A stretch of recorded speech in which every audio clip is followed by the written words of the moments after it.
পিঠাগুলো দেখতে কতটা কিউট দেখা যাচ্ছে না, আর খেতে কিন্তু সে দুর্দান্ত মজা ছিল। আসসালামু আলাইকুম ভিউয়ার্স, খুব মজাদার সুস্বাদু একটা পিঠা নিয়ে এসেছি। আর পিঠাটার নাম হচ্ছিল পয়সা পিঠা। আপনারা শুনে হয়তো অনেকেই অবাক হবেন, পিঠা আবার পয়সা হয়? হ্যাঁ, আজকে পয়সা পিঠাই বানিয়ে দেখিয়ে দিচ্ছি। তার জন্য আমি এখানে 1 কাপ চিনি গুঁড়া পোলার চাউল নিয়েছি আর 2 কাপ পানি দিয়েছি। 2 কাপ না, 2.5 কাপ পানি দিয়েছি।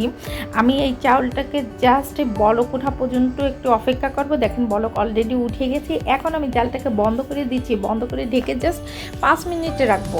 5 মিনিট পরে আমি ফিরে আসবো। দেখেন 5 মিনিট পরে ফিরে আসছি, চাউলটা কতটা ঝুরঝুর দেখা যাচ্ছে। এখন আমি এই চাউলটাকে ব্লিন করে নেব। দেখেন চাউলটা কিন্তু চাউল রয়েছে, একদম গলে যায়নি, অলরেডি ব্লিন করে নিয়েছে। আর ব্লিনটা খুবই সুন্দর এবং স্মুথ হয়েছে। এখন আমি এর ভিতরে স্বাদ মতো লবণটা দিয়ে খুব সুন্দর করে ফেটে নিচ্ছি। এটা যত ফেটা হবে পিঠাটা বানাতে ততটাই সুন্দর হবে। আমি ব্লিনটা জার একটু পানি দিয়ে একটু ধুয়ে আবার দিয়ে দিলাম।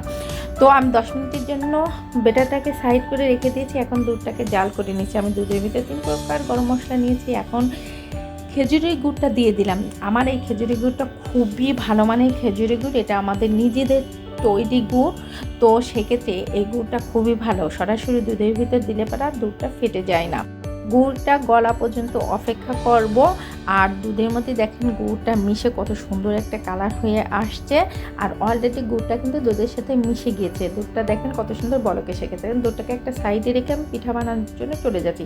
আমি দেখেন 10 মিনিট পরে ফিরে আসছে, আমার বেটাটা কতটা স্মুথ হয়ে গেছে আর কতটা সুন্দর হয়ে গেছে। আমি একটা বোতলের ভিতরে বেটাটাকে নিয়ে নিচ্ছি, দেখেন কত সুন্দর করে। আর ছোট ছোট করে বাতাসা বা পয়সার মতো করে দেখেন আমি পিঠাগুলোকে বানিয়ে নিচ্ছি।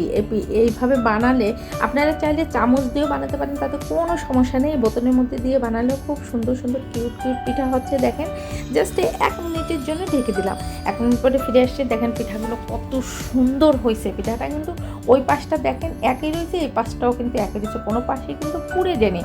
আপনাদের সুবিধার জন্য আবার বানিয়ে দেখিয়ে দিচ্ছি। তো দেখেন অলরেডি সবগুলো পিঠা আমি তৈরি করে নিয়েছি। এখন আমি পিঠাগুলোকে দুধের ভিতরে ভিজে নেব। দেখেন একটা পিঠাও খুলি নেই, আর পিঠাগুলো খুবই সফট এবং খুবই মানে স্মুথ হয়েছে।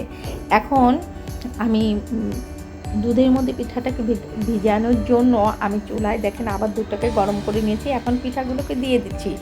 আর এইভাবে এই পয়সা পিঠাটা রান্না করে নিলে পিঠাটা গলেও না, পিঠাটা ভাঙেও না, পিঠাটা মানে একদম মানে গলেও যায় না, কিছু হয় না, খুব সুন্দরভাবে থাকে। দেখেন দেখতেই পাচ্ছেন একদম পুরা পয়সার মতোই কিন্তু ঝকঝক করছে পিঠাটা।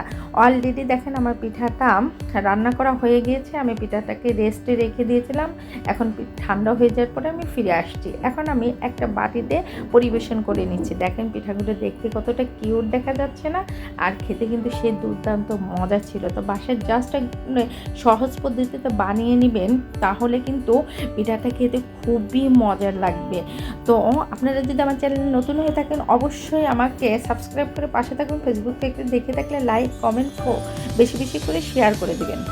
সবাই ভালো থাকবেন, সুস্থ থাকবেন। আল্লাহ হাফেজ।